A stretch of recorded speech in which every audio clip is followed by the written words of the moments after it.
Hi, I'm Nancy from The Logical Dog. I've been training dogs well over 40 years.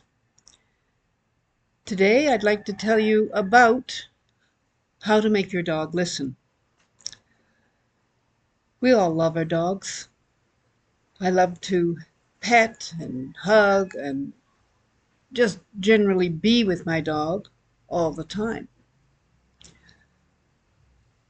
But when I want him to do something, he does it because I have got him to think that I am the best thing in the universe.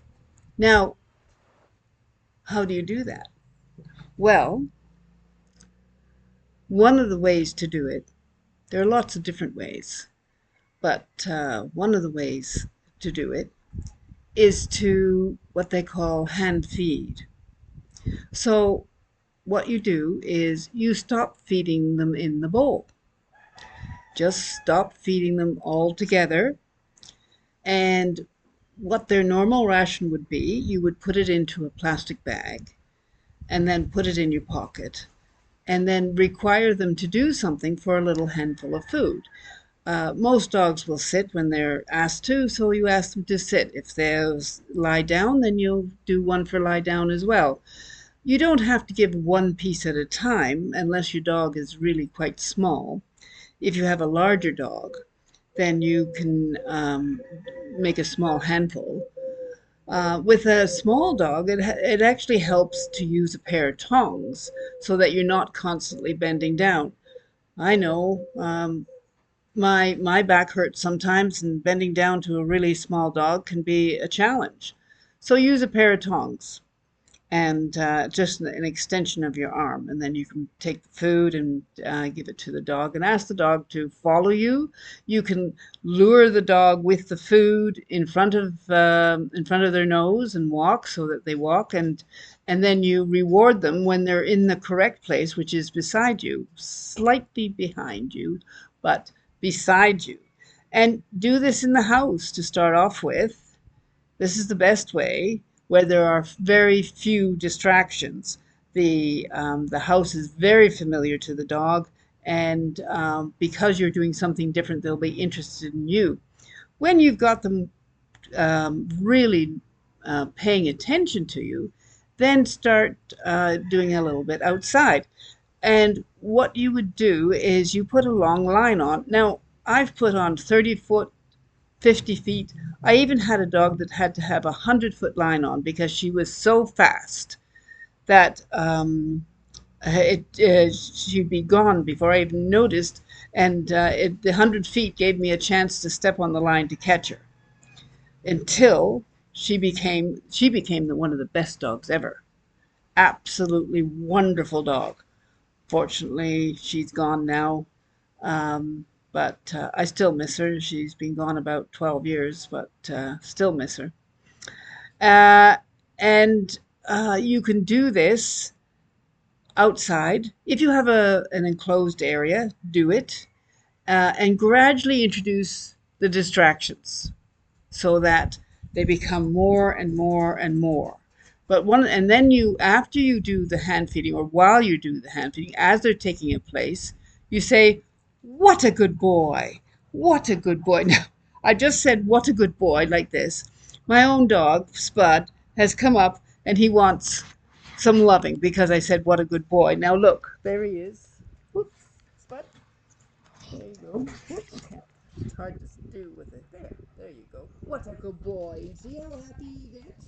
When you say, "What a good boy," and this gives them another thing to be pleased about and why they want to be with you, because you give them pleasure. It's dopamine. You release dopamine in their brain when you say that.